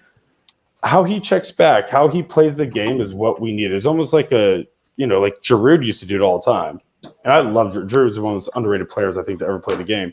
But we don't need to go there. But that's another thing I'm with you on completely. When he went to Chelsea, Eden Hazard said he's the best striker he's ever played with because how he can feed him the ball. He's a very underappreciated footballer across 100%. The board. Massively. And do you want to know what? That's a part of Lacazette's game that is massively underrated as well. Is that like if you're a striker, my beef has never been with any of them not putting the ball into the back of the net frequently. My beef starts when it's like, if you aren't providing in one way, at least make up for it in another way. Right. And Pierre-Emerick Aubameyang is a striker that doesn't do that, whilst obviously Lacazette does. Yeah. Do you know, Owen, that's such a great point. And I talk about it a lot in the sense that, not that he's as prolific as Firmino, but he kind of feels like our Firmino, right? There's a reason why Salah and Mane can do all the things that they want. It's because of who plays behind them. And it's because Firmino's a very unselfish player, right? He's the conduit between everything. Right. And a lot of Liverpool fans complain that Bobby doesn't score enough goals. And a lot of Arsenal fans complain that Lacazette doesn't score enough goals. But what they both do off the ball is so impressive. And that is a very underappreciated trait that not a lot of fans recognize. And in the modern game, you have to be as good off the ball as you are on the ball. Maybe not as good, but you really do in order to play in some of these systems for some of these coaches. Right. And I just think Lacazette doesn't get that respect because in Arsenal's fans' eyes, he just doesn't score enough. Right. And you guys are going to hate this. I'm not comparing them. I'm not comparing them. But there is that touch of like a Wayne Rooney and Lacazette where it's like, oh, he's in our defensive half doing what he's supposed to be doing and not just sitting up top. Wayne Rooney was always back. You thought he was playing the sixes sometimes. And the guy has always got back. I mean, I remember actually just saw a clip today, which I saw the game, but he was with DC United. Their goalkeeper comes up. The team clears the ball. Yeah, that was Wayne Rooney is the one to bust ass back, tackles, throws the cross in, they score the goal tie, right? Now, the goalie messed up on that. The goalie shouldn't have come out for that ball, but as a DC United... I was a DC United season ticket holder there. Jake and I were not at that game, but we watched it. That is when he won me over because they made him captain after. I know we're going off on tangents, but we keep mentioning like Giroud, and then we talk about Giroud. Then it's a 24-hour podcast. We've got time for tangents. If we're ever going to do that, this is the podcast that we do that. But Wayne Rooney, I was like grumpy about Wayne Rooney. I'm like, he's going to come here, get a paycheck, a DUI, and then that's going to be it for him. and I think he did get the DUI. A lot of retirement homes around that town, isn't there? Yeah, but when he made that play, and after they put the armband on him, I'm like, wow, he's actually here to make the team better, and he did. Right, and again, I'm not comparing Lacazette to him, but when you do watch Lacazette play for us, he's back in there, he's defending, he's trying to get the ball to help like the wingers get forward. He does all that, and that's what Rooney did. He's not Rooney. I mean, no one's really Rooney, Rooney's Rooney. But you do see glimpses of that and he's good with the ball and he can pass that ball. He really can. So I mean, if we had to get rid of one of them, I'm a huge Alba. Alba's my boy. I love him, but you just can't. You can't get rid of him, but I would. Jared, do you think that's vital as well? Because we always talk about our youngsters, and as JJ mentioned there, we have an absolutely fantastic core of young players at the club. But do you think it's really important not just to have experience, but the right types of personality with experience around that squad? Let's say there's a big difference between Alexander Lacazette's experience and Willian's experience, say, and the attitude in which they transfer that. Yeah, 100%. I mean, I didn't really want Alba to get the armband when he got it. And I know at that time we were in complete shambles. We come back from winning the FA Cup. You kind of always, you either have a bona fide leader that everyone looks to and everyone respects, or if you don't have that guy, you just kind of by default give it to the best player. And I think we were kind of in a situation where we just went for the latter. I mean, he's been on record. They ask him, Alba, when things aren't going well, are you pretty vocal or are you pretty quiet? And he's even said, just his personality is he's more of a quiet person, which there's nothing wrong with that. That's probably the vast majority of people. But when I want a captain of a team, I want someone who's not afraid to have an uncomfortable interaction with one of their teammates and gets in their face.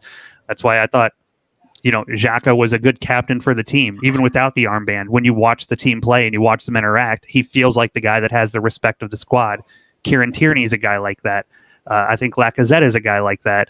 So we've got a few of those guys, but I'm not sure, with Xhaka, with his whole thing, I'm not sure that he'd ever get it back. I think the fans would have an uproar after his incident. There's a good portion of the fan base that, if he scored a 95th minute winner off a free kick to beat Spurs and get us in the top 4, people would still say, yeah, but remember when he threw the armband on the ground? There's always going to be those people. He would go like this, and then he would talk about in the press about how no one likes him. And I just do that a couple times without. When I say people, I meant Mike. Yeah. And I wish this was like Zoom, where you raise hand to ask questions. I mean, because Jared just drop something on the ground, and then we'll go to you. I know. I just realized all my backyard ballistics that I haven't played with yet. Like in the summer, I've got this Wait, that looks I'm gonna shoot at you, Owen. Right, let me see. Hey, that looks like the drip gun that the Miz uses, I think. Real quick, 10 seconds. Personally, I'm as offended, and I know I can say this on this pod because then I don't have to put it in the Gooners versus Cancer jar, although we may have a little check for you tomorrow morning when I'm on with Kevin, but I'll save that. I'm so offended by Xhaka being late for the North London derby as a captain, and I'm as offended as Xhaka behaving the way Aubameyang, and Xhaka behaving the way he did when he threw his shirt and got pissed off in the crowd. I just can never imagine Tony Adams or Patrick Vieira ever being late for the North London derby and then refusing to do a warm down when the coach or the coaching staff asked them to after.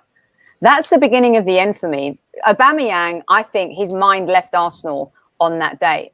There's something not right, and I'm not sure it's going to get resolved anytime soon. But sorry, Mike, I know you're going to jump on, but it's just a quick one to follow on from Sophie on that. I agree with you there, Sophie, because for me, and maybe I'm on my own on this one, okay, but for me, let's put ourselves in Granit Xhaka's situation here. So I was actually at the game the week before he got booed at Palace. He got booed whilst being substituted and ironically jeered at. We've all seen some of the messages that had been sent privately to him about threats at his family. When we needed him to rush off, that wasn't the case. It wasn't the case at the Aston. It wasn't the case at the Aston Villa game. It wasn't. He wasn't performing that well, and he got jeered at from the crowd. But now wait, after all that, the fans were gesturing at him whilst he was walking off, and he loses the plot and tells him to fuck off, okay? And after all those threats, all those cheers, all those boos, people go, he said the same thing to me. Now I'm offended by that. Like, grow the fuck up. But being late for a North London derby, being late to training on numerous occasions, I think Pierre-Emerick Aubameyang's actions were much more sort of devious and offensive, if whatever word you want to use, than Granit Xhaka is. Yeah, I agree with you. I agree with you completely, 100%. I don't know how he's gotten away with it. In fact, you know what? I think that's the day that he should have stripped him of the captaincy of Arsenal. That is so offensive to me. Like, don't be late for any game, but you're late for the Tottenham game. You're late. You live in North London. You know the traffic. Don't give me this bullshit that you got stuck in traffic. That is such horse shit. I went off him. And everyone knows on my show, I'm off him. I'm sorry. And it's not like, and then people say, oh, you're such a, you're so harsh. And, his mum was sick and then they got malaria and whatever. I'm like, all of that stuff happened after. And some of it may have happened before. But Kevin always says to me too, he goes, the amount of stuff I used to go through in life, and you still got to turn up and do your job and play. Like, we have shit going on here. Like, the house is literally flooded, but I still got to go to work today. I got to pay my bills, pay the mortgage. You've got to find a way. And I just think that in the modern day game, like, just some players just get away with it and they shouldn't. And I was offended as a fan, and as an Arsenal fan, if I'm paying season tickets as well and I'm out there, and I don't know. I just think, to me, he's not an Arsenal captain. He's the worst Arsenal captain ever, in my opinion. Worse than Gallas. Oh, come on. Okay, Gallas developed into the worst captain ever. But when we first got him, come on. Hey, there she is. So Jake is no longer the youngest person on the podcast. Yeah. Who do we have? Sorry, she's just been bothering me, so I apologize. But no, she's not bothering anybody. She's the youngest Gooner here right now, but. Who do we have here? This is Alice. Hi, Alice. Yeah, that's you. So by the way, when's the last time we booed one of our players off? Yeah, but there's been no crowds. That game, and before that, Manuel Bowie. The Xhaka game. Okay, that's a Bowie. So a Bowie's the most love-hate relationship of all time. He's crazy, and I love him. But Danny's not here anymore. Yeah, I have some bad history with Emmanuel Bowie over the last hour or so. But that's a game thing. So let's. By the way, Alice is getting some mad love from the chat. From Darren, who she's the prettiest guest you've ever had, Mike. She is, definitely. I'm offended, Sophie. Oh, I'm sorry, babe. She's the prettiest. Let me take my shirt off and throw it into the ground. She's the prettiest guest I've ever had, narrowly defeating the previous holder of that, which is JJ. JJ's pretty too. He's definitely pretty. But Jake, look at Jake. Come on, look at Jake. I'm biased. So what we're gonna do right now is we're gonna do a drawing. I promised one at the end of the 8:00 Eastern hour, and we're just rolling with this conversation. So this draw is going to be for a Ruth Beck art print. The third one we've given out tonight. It is this is one I know that Jake would want to have. Jake's already asked me for a Ruth Beck art print. This one is not going to be for you, but anyone remember this famous picture? Oh, I like it. That's nice. Good old Saul Campbell kissing the gold trophy, and Ruth Beck has her version of it, which looks like this. It's so good. And this is about to be going to our third or fourth winner of the evening. So we're gonna draw for that Ruth Beck art. JJ, is Alice? Can Alice read? Is that I've just been so long. She'll be 3 this month. Okay. It's been so long since I had kids of that age that I don't remember when you get. Jesus Christ, Jake! How much pressure did this guy put on you? And this is our other gunner. This is the one that she watches. She wakes up and watches the games with me. This one. Oh, there's nothing better awesome. than that. That's so adorable. Before Jake was old enough to know what. Well, actually, yeah, I used to watch the games with a 3-year-old Jake and a 6-year-old Allie. So, wow. Jake, how old are you now? Me? I am 17, turning 18 next month.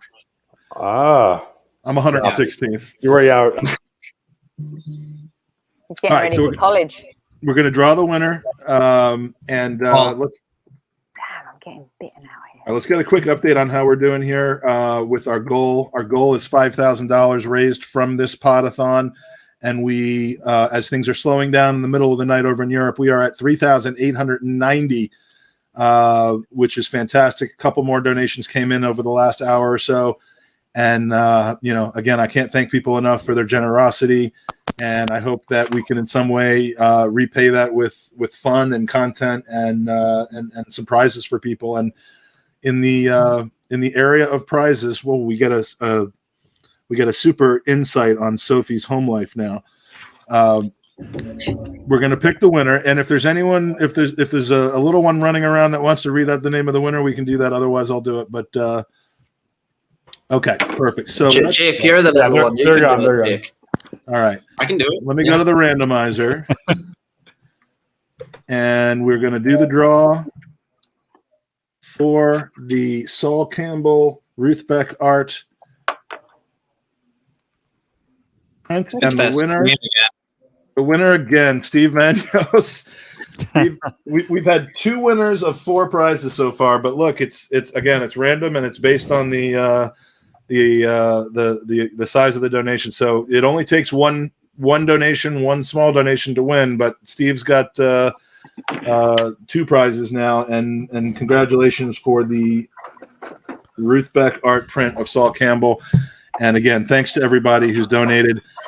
We have 14 more prize drawings to do over the next 16 hours, and we're going to really start to ramp things up with some T-shirts, some Gooners versus Cancer stuff, some Arsenal jerseys, signed legend jerseys from Lee Dixon and Kevin Campbell are still left, and then of course the team signed jersey in our final hour, where someone will win something and also get to see me fall asleep live on camera. That would be epic. Hey, Mike, I want to say this is really cool what you're doing, by the way. Yeah. Oh, well, thank you. Really, really, really cool thing you're doing. Obviously, it's one of the something that we have to fight. Everyone's fight. A lot of people are fighting every day here.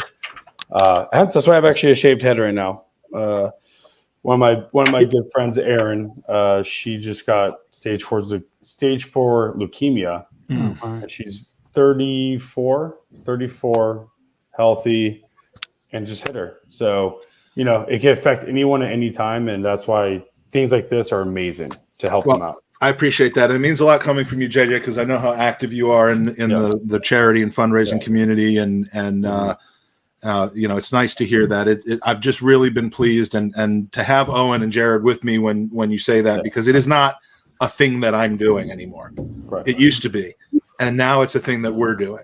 Yeah, and thank you guys too. I apologize. Jake is helping. Owen is taken upon himself to raise money from others. Jared is helping so much on both the back end and the front end. When we get into a situation where I don't have to be doing everything, where I don't have to think about this, that, and the other thing, and I'm just kind of letting it all happen, that's how you leverage. I've never been able to figure that out in my professional life, but for the charity, the support and the friendship of people, it just really means a lot. It makes my heart warm. And I shaved my head, and people are like, your dad passed away 11 years ago. Why did you just shave your head last year? And I don't have a good answer for that. Do you want to know why? If there's one positive that we can take out of it, is JJ, that you have a lovely shaped head, and you actually quite suit it, whereas I would look like Voldemort beaten with a baseball bat if I shaved my head. So it's cool, man. It's very early noughties Justin Timberlake. If you can move like him. Yeah, no, I can't. No. Oh God, I would break. That's like the heartwarming thing about something that is so catastrophic, is how people come together, right, to support it and stuff like that. My sister totally shaved, and I know it sounds weird, but for a woman to completely shave her head, I mean, that's not, Demi or G.I. Jane style, but she did. My uncle passed away from cancer, and she completely shaved her head last year and raised money and stuff like that. And it just makes you do things because it feels like the right thing. You know what I mean? And JJ's hit it on the nail on the head. You guys are doing an amazing job. It's unlike anything in the Arsenal community, and it's amazing. It really is. You know who else made that big sacrifice? Yeah, exactly. Lead judges. Yeah. But do you want to know what else? And I know we're getting very deep here at the minute, but not only through the charitable work, but something that I've noticed as well is over the course of the pandemic, through the lockdowns over this last 18 months or so, like if it wasn't for podcasting or the Arsenal fan base online, I don't know what the hell I would do. And I'm pretty sure there's a lot of people like that. Like I'm pretty sure I've spent more time with Mike on the internet than I have some of my best friends at this stage. So it's cool how Jake's thinking you've spent more time with Mike than I have. I know, yeah. It's a great point, though. It is, yeah. You know, it's such a great point because really that's when Highbury Squad really took flight, was during the first lockdown when we decided to go out last year. Yeah, we decided to go out every day, and we felt like we needed people as much as people needed us. And I don't think listeners realize that sometimes, like during that time, like it was just as important to us as it was to them. And, you know, it was a really trying time for everybody, no matter where you are, what you earn, what you do for a living, you know, married, single. I mean, it was just really tough. And I totally agree with you. And that's a really great point. I mean, it became like a hug, you know, a group hug. And it's important. Absolutely, yeah. And Jared, as somebody who has sort of branched into the world of podcasting really over the last year or so, how are you finding the whole socializing over the Arsenal on the internet? Yeah, I mean, I'm kind of in the same vein of what you guys are talking about. I'd never been on a podcast at all until I believe maybe June or July of 2020. So it just wasn't really on my radar. You know, I followed the team, but you know, you'd watch games with friends, you go to pubs, you know, you had a lot of opportunities to talk about the team and enjoy it with friends in other ways. And then once that got taken away, I think me, like a lot of other people, you know, we get online, we meet some new people that way, talk about the team on Twitter. And I feel pretty fortunate that I just kind of walked backwards into what ended up being a pretty good group of people. With anyone you could run into on Twitter in the Arsenal world, it's a pretty mixed bag. And, you know, I ran into, you know, Tom, Owen, Mike, our friend Mike Hernandez, just and a number of others, just a lot of good people in general. So I feel pretty fortunate that I've made, you know, a lot of good friends over the last year and people that I look forward to meeting in person someday. If Arsenal makes it over to the US for a game, or next time I'm over on that side in London, you know, it's nice to have people around the world you can get together with periodically and enjoy the game and just enjoy, you know, talking to each other and enjoying each other's company for a while. Mm-hmm. I'm so proud of you, American Gooners. I cannot begin to say how much you, like, honestly, I don't know people if they realize the community here until they come here. You know, all those tours that I've been on and seeing the growth year on year on year and seeing what the Arsenal America branch do and seeing what Mike's done with his pod, and then, you know, meeting someone like Jared, and then look, Jake is the future, right? And then JJ, who, you know, is an entrepreneur and does a lot of different things, but he loves the Arsenal and he's involved. And then Owen's like somewhere in the middle of Ireland, you know, and he seems to me like, honestly, sometimes I'm listening to the show and I'm thinking you live in America, to be honest with you. No, and do you want to know what? You hit the nail on the head so much there, Sophie, because and I apologize for any offense caused in the next 30 seconds or so. That's my disclaimer. There's an account that I follow on Facebook called the USA Soccer Guy. Oh, yeah, that guy's been around. It's really ironic over-Americanization of breakdowns of Premier League games. And for me, growing up, I always thought of American football fans as the USA Soccer Guy type dude. But man, they're so knowledgeable, not just about Arsenal, but about football. I mean, like for example, Drew Thompson, who was supposed to be on, but unfortunately couldn't make it this evening, is one of the most knowledgeable people I know about the game as a whole. And I think people over here have this assumption that if you don't go and put your arse in the Emirates seats every weekend, that you're not a real fan. But I can tell you, the commitment from a lot of the American Gooners I know can massively outshine that of local Arsenal fans.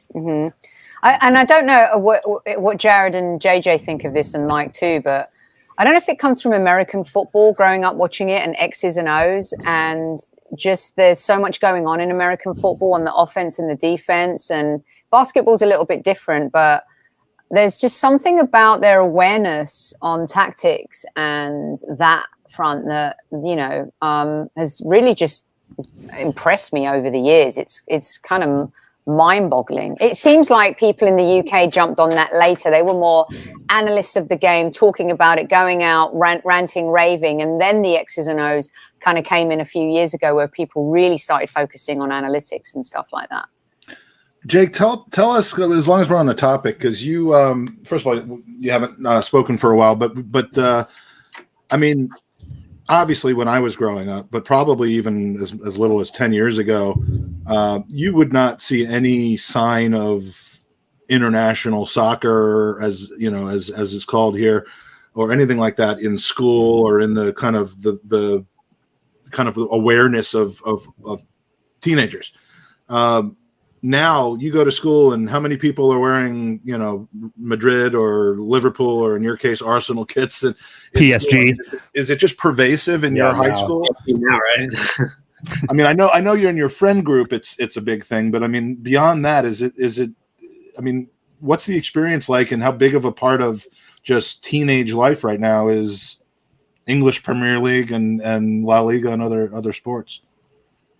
It's gotten to the point where it's not just like, if you're someone that grew up playing soccer or football, then you're gonna like be wearing these jerseys around. It's just like the community has gotten so much broader in America since I've been born, with the whole awareness of all these teams and stuff. So I love that everybody, or not everybody, like all the community in America start supporting these teams, and like not necessarily supporting, but just being aware of how great it is to be a football fan. I'll say there's a lot to it, and I'm pleased to see the expansion that's happening right now. Would you say you see more football kits than American football kits in school? I mean, people don't wear like Vikings jerseys and Colts jerseys and stuff to school, do they? No. In terms of sports jerseys, I'm starting to see so many more. Like, I wish Arsenal jerseys, but it's all United, Liverpool.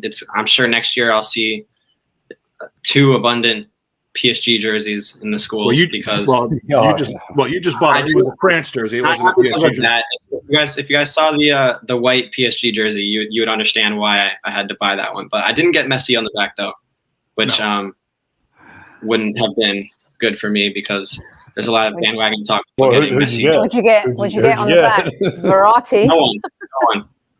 No, he bought a France jersey with Mbappe on the back, because he, and rightfully so, is a huge Mbappe guy, and he's been wearing it since it arrived, until he changed into that soccer jersey right before he came up there. This is what annoys me, is that Arsenal have been falling so far back in the day. And it leads me into a point, but go ahead. Go on then, Mike. Well, no, I was just going to say, the thing that you're saying about Arsenal, I had a discussion, a private discussion with somebody who just left Arsenal, but was on the insides of Arsenal, worked in Highbury House, and it's not Mark Brindle, but like I was talking to him about the Amazon, the All or Nothing show, and kind of because the news had just broken on that, and he was interested in my opinion as a supporter, and I basically told him it's a huge risk. It seems like a money grab, and I don't see how this ends well.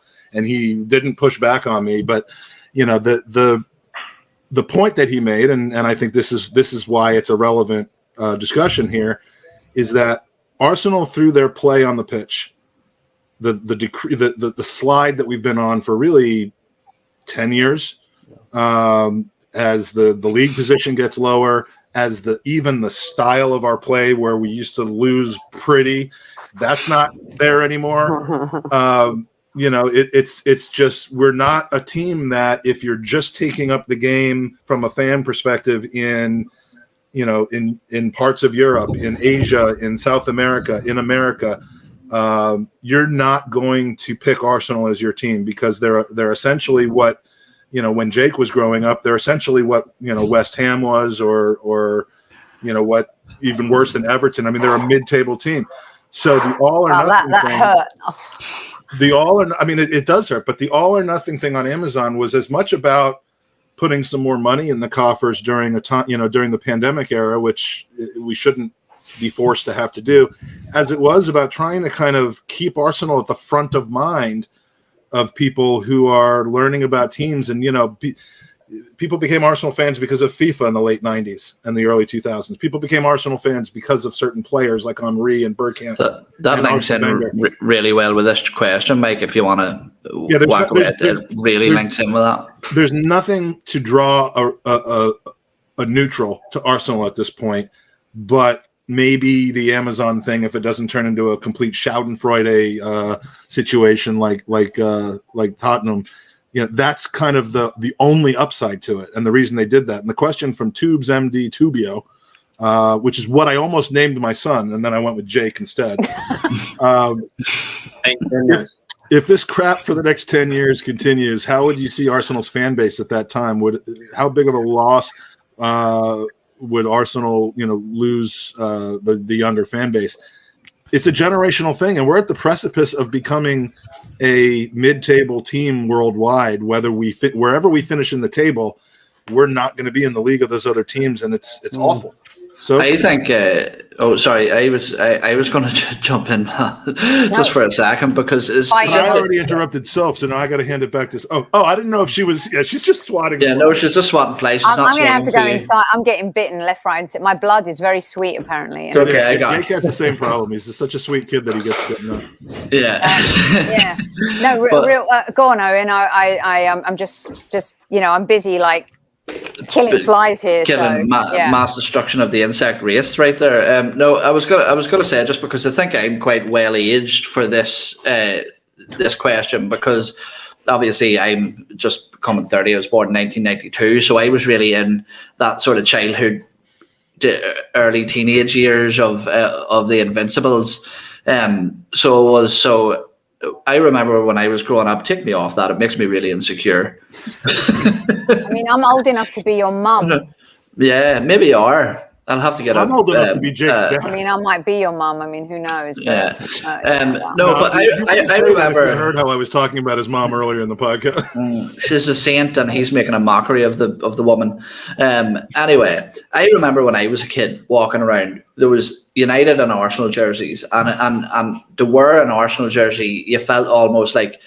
I know it sounds like I'm being cheesy to say this, but you felt invincible wearing it. It was like a badge of honor. It was almost when you were wearing that and there was any argument about football, it was an immediate fuck you to anybody else that you were talking to, that you couldn't be made fun of because of the achievements of that team. But now when you mention that you support Arsenal, you almost say it with a hint of embarrassment almost. And the way I would say it is that it might be different over stateside, because so something that happens here. Arsenal, and then we go like this. No, it's a banter thing over here. You just get slagged so much, and for me, the way I would describe it is, I almost feel like what I think an Everton fan would feel like saying they support Everton. It's like people were like, well, why the fuck would you do that? And that's the thing that I think Arsenal, we aren't going to attract a new generation of Arsenal fans at this moment in time. Give it another 5 years, you're going to just see Chelsea, City, United tops. That's all you're going to see. I start seeing Leicester bring people to the pub. I was going to say Saka and Smith Rowe may help us out in that. Yeah. If they develop, we all think they could. I think that could have an impact on the younger generation. But they chase glory. Kids chase glory, man. They might be different. Maybe they'll get on Instagram with a bunch of models, and that'll bring them in. No, but Saka's become an agent of change. He's now ingrained in, Jason Sudeikis wore a sweatshirt going to a Ted Lasso premiere, which is pioneered by Apple Plus, which is a multi-billion-dollar company, and he's got Bukayo, Jaden, Marcus. I mean, that's crossing over. Yeah, and Saka somehow has crossed. He's crossed over with those guys. I think Marcus crossed over with everything he did in the UK. With one thing I would say about also American fans compared to what I feel like is English fans. Mm-hmm. If you could get me, Sophie, you let me know. So, Jake, you have I always found this interesting. Hold on, you were going to say something, yeah. Oh, sorry. Oh, no, good. We really, we're very biased towards our teams, where I feel like English fans always feel like their team's going to do shit. My boy, I have two of my good friends are in London. One's a Arsenal fan, and one's a United fan. Like, oh, they're playing Brentford. Like, we're going to lose. I'm like, what do you mean you're going to lose? And they ask me every time, they go, how do you think Arsenal's do this season? Like, we're going to win the league. We're going to win the league. Oh, really? You think you're going to win the league? Baby, no, not right now. Sorry. 1 second. Sorry. If you're going to win the league. Sorry. It's all good, bro. It's all good. What? She's literally, she's actually He said, Dad, you're not going to win the league. Yeah, that's it. She's walking over me like, Dad, don't be so fucking stupid, Dad. Do you guys know who the Cleveland Browns are? Oh, yeah. Okay. You want to talk about some diehard fans from Family Guy? Some of the most diehard fans in the world, and their team cannot win. Their team can't win. Mm-hmm. But guess what? There's no equivalent to the Cleveland Browns. He's bringing up a good point, though. So what it is? Sport, because if you were the Cleveland Browns, you'd be in like League 4 by now. You would be, but this thing, and they'd still be very top fans. Same with Buffalo Bills fans, and that's why I know we could do it. We have. I'm telling you right now, we have young talent. We could do it. First off, and I'm going to go against the whole we're not going to attract fans on this. This is what I'm going to against. I'm going to be a devil's advocate right now. It's showing you how much the game's expanding. There's so many good players out in the world. The lesser cities, when they won it that year, no one thought they could ever win it. But they have these young players, and now they're on Man City. Don't get me wrong. City, go, please. I know. Okay. I want to hear you whispering, babe. Whispering, yelling at me right now. We're gonna win the league. Or my youngest daughter spilled something. I'm like, I'll go pick it up in a little bit. I had my first child almost 2 years ago, so I can so relate to this. So and those are the cutest girls in the world. Obviously, you guys saw them. But again, that's who we. It's we're biased. We're very biased. We're very biased in America. Our team's gonna win every year. You can have the worst odds in the world, and we'll probably put $1,000 for them to go win. So I'm imagining the girls off camera right now doing this. Oh, might as well be. Oh my God, the door's cracked, and now they're going. Come on, hold on, wait 1 second. I gave you your tablet. No, but I think that's where we differ, because every time I talk to my buddy who's a United fan, he's like, "Oh, we're gonna lose this game. He's not good enough." Hey, Al. Yeah, okay. we're quite generally fucking miserable about most things over here. And she wanted to sit in my lap. I guess that's what she was yelling at me right now. Hi. I know, babe. Well, Daddy's talking. Okay. But again, we're gonna win it this year. I have been asking for top 4, bottom 3. I mean, if you're going to be the first person to go on record saying we're winning the league, we're winning the league. Unless the City did it their year, why can't we? Do you know what I love? When I first moved to America, I was like, wow. People are inspiring. They really truly feel like they can do anything, And I'm like this Brit that just arrived here, and we just have a bit of a more, I don't know, pessimistic. Yes, thank you, Eoin. Yeah, a pessimistic. Which doesn't jive with the whole. Well, although I am aware that the "it's coming home" thing is more of a self-effacing kind of like. Don't backtrack now, you fucking. That's also a pessimistic thing. That whole right. song. That's what I'm saying. Like it isn't as brash as people think it is. Yeah, it's not. People completely misinterpret that whole thing. Because deep down, we all know it's not coming home. Right. You know what I mean? What I was going to ask you before, Jake, is you have a friend and former teammate who, just like you, was indoctrinated into his father's favorite team and had no choice, but. In this case, that team is West Ham. Have you ever talked to his name actually is Ian, not Owen, although he spells it almost like you do. Did you ever talk about what it's like I mean, because you at least had the, like, when you were first becoming an Arsenal fan, you had the possibility that we might win something. You've seen us finish second. You've seen us, be in cup finals and win cup finals. As a West Ham fan, I mean, and I hate that the undertone to this question is, are we going to feel the same way? And is your child going to feel this way when he's growing up or she's growing up? But I mean, what was his attitude towards it? Was it, we're good or we suck, or like, how do you handle it? It's interesting for him because, like we were talking about how, like, in America, you try being like whether or not you're pessimistic or like confident about what your team will do, but he actually knows how bad it is for him being a West Ham supporter, but he'll still do it, which is like they're actually a British family. So I mean, maybe there's an ex-England cricketer, as a matter of fact. Yeah, maybe that's part of it, but he's not gonna stop supporting them or whatever because they don't win. He's a very passionate Hammers supporter, which is very interesting. When I met him, I was a little clueless about why he was supporting West Ham, but I mean, I don't want Arsenal to fall into that same circle that West Ham is in. But he knows he's not the type that says that, well, we're West Ham, we're going to go win the title this year. But he's still a very passionate West Ham supporter. Let's give him a yellow card for that. Well, I'm Sophie, really close with his father, who's where the West Ham came from, and we talked a lot this season when we played them. The 3-3 game, we were texting back and forth. The whole, who's going to finish ahead of, who's going to finish ahead? Is it West Ham or us? And very gracious. You would expect him to either be like, this is the greatest year ever, or I mean, he basically said, I'm a little worried about us going to Europe because next year we'll like fall down to 13th because we don't have the squad to play all these. I mean, like just very pessimistic, like the English thing that you talked about. So I'm always fascinated with people who adopt a team not by birth that isn't one of the top teams.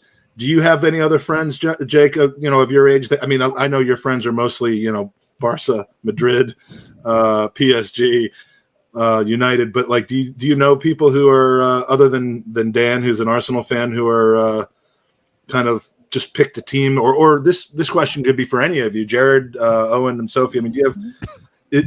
Is it really just 5 or 6 teams that people are choosing these days, or? I think people choose players. It's probably a better question for someone else because I mean, I have friends that aren't football fans, but like my friend Daniel, I don't think the generation is more inclined to. But here's I think this is and tell me if I'm wrong here, but this is a good question, Sophie. As someone who I would say is a bit of a traditionalist around the game of football, with the whole Super League fiasco at the time, there was a lot of talk of the top clubs, fans saying, if this goes through, I'm done. I'm going to support X, Y, and Z. If it ever come back to that situation, say, where it was this inclusive, protected league where the fair competition was taken out of the equation, would you be somebody that said, that's enough for me, I'm walking away and I'm going back to a more traditional type of club, maybe the likes of Southampton or whoever, name any team? Would that be the sort of final straw for you? It's a really great question. I could never turn my back on Arsenal, no matter what, right? I don't care if we're in the 2nd or 3rd division or whatever it is. Is it us and Everton that are still the only top flight teams to never be relegated? But my cousins have started going to Barnet games and Leyton Orient games more than Arsenal games. They get more joy out of that. They take their kids to that. It's a little bit more inclusive and more community driven. It's affordable for families to go to, right? And I think that's the difference. And you bring up a good point. You know that PSG's Instagram account was at 18 million, I believe, before Messi signed. I saw this. You can correct me if I'm wrong, Jared. I don't know if I've got the right number, but it's in one day it's gone to 49 million. Yeah, I think from under 20 to almost 50 in a day. That's ridiculous. Insane. And that is the power of the superstar. And people use the words star, superstar, and legend very loosely these days. Messi is a superstar. He's a game changer. He's a Pele. He's a Maradona. There's no denying it. The crowds, the cheers, Paris. I mean, this is Paris, the city of love and light, and they're going crazy for him. And he's doing something that Jake's generation, I think, is more prone to.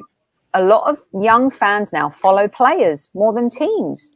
They'll buy a Messi jersey at PSG. They'll buy a Messi jersey from Barcelona. I will never buy. That's just me. I know there's guys that love fashion, and they want to be like, oh my. I would never buy another team's jersey. Is Felipe following Messi to PSG, or is he sticking with Barca? He's a mess. He's not going to support PSG, but he is going to support Messi.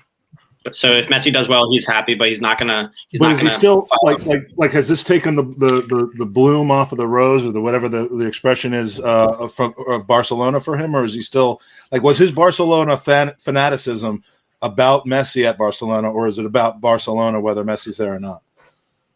Well, it started. I'm pretty sure because of Messi.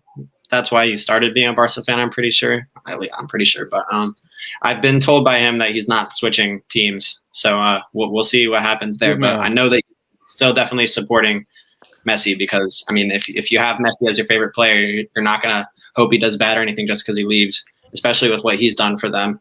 So, yeah. But I mean, I also understand, like, PSG for me, like, if they win, I'm happy for them. It's the first European game I've ever been to. Only one. I went to a PSG game because Arsenal was on that week. They're on international break. The next week I was in Paris, so I was able to attend that game. But like Boris Dortmund, how do you say it? BBB in Germany. Borussia Dortmund. Thank you. Again, I butcher things. With Pulisic, I did root for them for the German league. Now, if they came up against Arsenal in Europa, Champions, whatever it was, I hope they ate shit. We killed them 8-0. But did I have a little bit of like, yeah, Pulisic's on there. He's an American. He's sort of like our little American hero guy. I want him to succeed, and like I do personally like, hey, yeah, I hope you do well. But I'll never. Again, I'm not going to buy his jersey from their team. The only jerseys I buy are Arsenal, USA. I do have an England jersey. That's actually pretty funny, which Sophie I told you about. That's your Wilshire jersey. Yeah, I'll tell you guys about this real quick. Actually, I have it right here. So my father-in-law went to England. He's like, hey, is there any England national team player you'd want to sign jersey from? I'm like, yes, Jack Wilshere. All I said. So I got that, right? You got me it? Is that game worn? It looked like you just, it's brand new. It looked like you just smelled it as you brought it up, so I thought maybe brand new. I have a signature on it. Nice.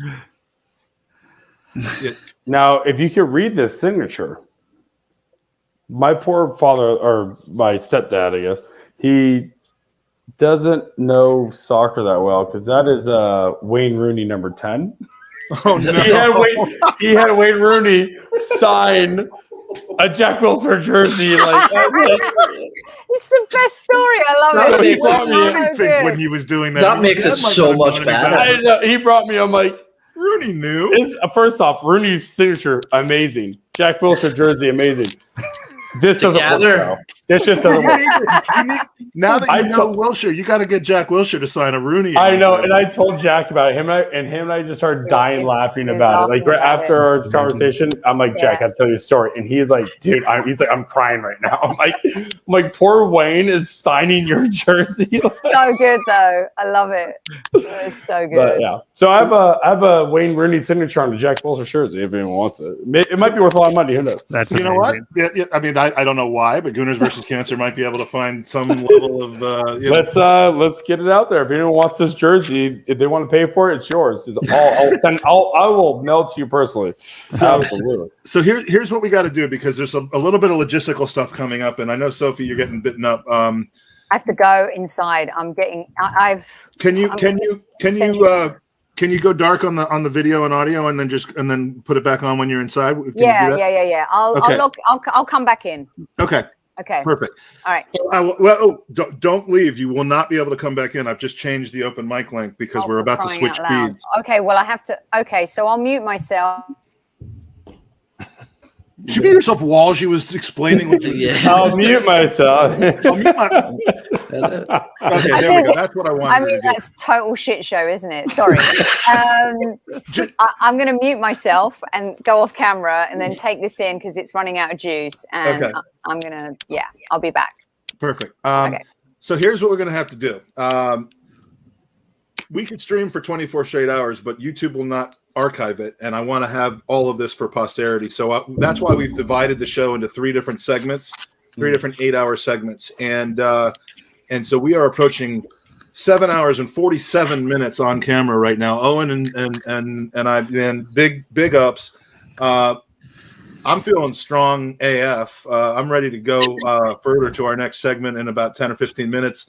I have cracked open another Red Bull. But what we're going to have to do is we're going to have to ask both the chat. Well, we're going to have to ask the chat. We're going to end this segment in the next 12 minutes, and we're going to have to ask the chat to follow us. You always take a chance you're going to lose people. But, guys, I've made it really, really easy for you to go to the next show. All you have to do, and I'm going to put it here in the thing, is go to www.gvc2, that's Gooners versus Cancer 2.football. That will take you to our next YouTube stream. And there's 40 of you in live chat right now. I want to see all 40 of you jump over because it's going to be a fun next couple hours. But please do follow us there. And that's going to be happening in about 10 minutes or so. With those 10 minutes, I just want to get everybody's top 4, bottom 3, and where they think Arsenal is going to finish. And we'll start with one of the folks who is currently on the podcast right now. So, and Owen, we're going to save yours to a little bit later. So, Jared, let's hear your top 4, bottom 3, and where you think Arsenal will fall if they're not in that list. They are not. So top 4. I mean, I'm pretty much probably, I assume everybody. I've got in order. I've got City, Chelsea, United, Liverpool, and I just, as much as I'd love to see us crack that, I mean, City dominated the league last year. They had $100 million Jack Grealish. Chelsea were the champions of Europe at $100 million Lukaku. United finished second. They had Varane and Sancho. Liverpool's got Van Dijk back. They have Konate. It's just going to be tough to breach those 4. For my bottom 3, I had to look up the list like everybody else.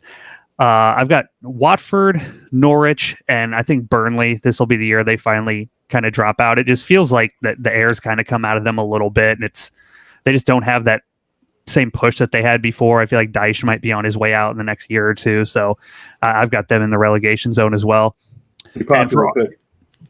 And for Arsenal, as it sits right now with the team we're going in, I'm putting us at 6th. You know, the window's still open. Maybe we'll bring in somebody that changes that to potentially 5th. But Leicester City's awfully good. I think it's going to be tough to beat them over 38 games. So I've got us in the 6th spot. Okay, and tell me again. You said Burnley was going down, and who else? Watford and Norwich. Okay, all righty. Watford and Norwich. Now, JJ, we know your number 1 team, Arsenal, the mighty Arsenal. Who are Arsenal going to pip to the trophy this season? And will it be a goal? I mean, you might as well just go, we're going to go invincible this season while you're at it. That's right, we are. I think, honestly, I think so. My 6th team is going to be Liverpool. I think they're sort of, I don't know. I just don't think it's there for me. Anyways, that's not what you're asking. United's going to be right behind us. And then, oh, man, there's some good teams. Aston Villa. No. Chelsea looks strong. Chelsea's all okay. So it's gonna be United, City, Chelsea after us. Well, right. That will result in Thomas Tuchel getting sacked. And guess what? He better start looking for a new job. So, and they can buy whoever they want. I'm telling you right now, we'll be fine. We're gonna be fine, boys. I need to call you every night before I go to bed and just get that kind of affirmation. And if we're not first, honestly, if I'm gonna be like, I have to sit here, you guys beat me down. We're gonna be top 4 this year. I'm not worried about that. I love it. But bottom 3, Brentford, Norwich, Tottenham. You know what? Okay, sir. You win the award for the I mean, I don't know that I would go gambling with you. If you want to win if you want to win the big money, you got to come with me. Well, I'll take your word for it. I go after the odds. I'll take your word for it. All right, so something just happened that I wasn't expecting. So let me throw it to you, Soph, and we'll finish off with Jake's top 4 and bottom 3. Top 4. Top 4. I have a horrible, horrible feeling Man United are going to win the league this year. No. I really do. I actually think Solskjaer might pull it together because when you look at their season after season with him, he's improved the squad. Yes. He has, and their position in the league. And I think the signing of Sancho, Varane, Pogba's going to stay, it looks like. Rashford is injured for the start of the season, but they've got Cavani, they've got Maguire, they've got Luke Shaw. They're a good team. And I think it's going to be hard for City to defend again. And I don't think Liverpool are going to be strong enough. And I think City have to go balls out for the Champions League. So I'm going to go United. I'm going to go City. I think there's going to be a great battle of Manchester this season. That'll be exciting for the league. Then I'm going to go Chelsea. And I think it's a scramble for 4th. I don't think it's a shoo-in that Liverpool will make 4th. But I don't know who will challenge them. So I'm going to pick Liverpool. Did I just contradict myself? Arsenal. Arsenal's going to challenge them. Nah, we're not, mate. I'm telling you. I hope, you know what, JJ, I hope you're right. And I love your optimism. And I can't wait to talk about it with you and stuff like that. But I just can't see it. I can't see us improving the squad. Just like Jared said, ESR is going to be the top guy for Arsenal. We have Saka. I mean, he's going to be a regular in the English team now. I think ESR is going to be better than Saka this season. I think he's going to be a star if he can stay fit. We're going to be that Leicester City that people didn't realize. Yeah, but they had Claudio Ranieri and we have Arteta. Yeah. What Arteta's Sorry, just. mate. Let's save that for the next. Sorry, time. right. Yeah. Bottom 3. Just mute me, Mike. Bottom 3. This is the first time I have to control the time because I don't want it to go over 8 hours. Okay, bottom 3, I'm going to go Norwich. I think Southampton might be in trouble this season. Mm-hmm. And I'm going to go for, I think Wolves might be in trouble. Really? Well, yeah, they've lost their coach. I think they might suffer a Sheffield United syndrome. Maybe so. That would be my 3. I'm surprised you didn't say Palace, honestly, given but no, Vieira will be sacked by November, but they're not going. Yeah, and his sacking will allow them to come back into the mid-table. Yeah. And Arsenal finish 10th. Wow. Oof. That's one of those I hope I'm proven wrong. I want to see that humble pie because I cannot see us finishing 10th. I wasn't going to drink tonight, but after that, Sophie, my God, I'm going to have whiskey right now. My God. Well, you have a fresh bottle, don't you, huh? Yeah, I do, and thank you so much. I appreciate it. You're welcome. All right, so Jake, final word. Your top 4 in the league this year? Or Jake. I said Jared. I'm sorry, Jake. I apologize. I said your name wrong. Sorry. Good. Okay. So my top 4, I think with this Lukaku thing, and by the way, I think that's an absurd price that they're about to pay for Lukaku, considering he's still great player, but I mean, what is it going to end up being? 150 million, something like that. I think it's 150 million dollars, but it's about 100 million pounds. That's crazy. I mean, he's shown what he can do, but I don't think he's got as much time left in him as someone like Grealish does. And he's going back to a club that gave up on him. I never understood that. It was like the power really thing. But getting him with what he's shown at Inter Milan and what these other Chelsea guys like Mount and the rest of their squad can do, I think they have a great chance of winning. So I'll put Chelsea at first, as much as I don't want to see them continue to win titles like they've already been doing this year. But I'll put them first because I don't think, even though they've gotten Grealish, I don't think City's got enough to win the title back to back. So I'll put City second behind them. And then I think, as much of a flop I think Varane could be for United, I had said that I think Ben White's going to have a better season than Varane. I've said that. Yes. So I definitely think that's going to happen. And I'll put United third because their squad depth. They have so much going for them. And then I'll put Liverpool right behind them. And then for my bottom three, I definitely think Norwich is going to be the bottom team. Like, I think they'll finish dead last this year. They've got Pookie, but that's about it. I think they've got young Cantwell, but I don't see their chances of staying up this year. And then the other two, not in order, probably Southampton. Losing Ings is awful for them. And then also, I've got a soft spot for the cycling GK, Ben Foster. So I'm not going to say Watford are going down this year. I think the third team will probably be Brentford, as much as I think that they've got a good their style of play is interesting, but I think they'll go. Man, that was a really good club. I love it. I hope you're right. Listen to me. There's so much pride running through my veins right now, and there's three reasons for it. One is because of how this event is going, the charity and the help that I'm getting from everybody.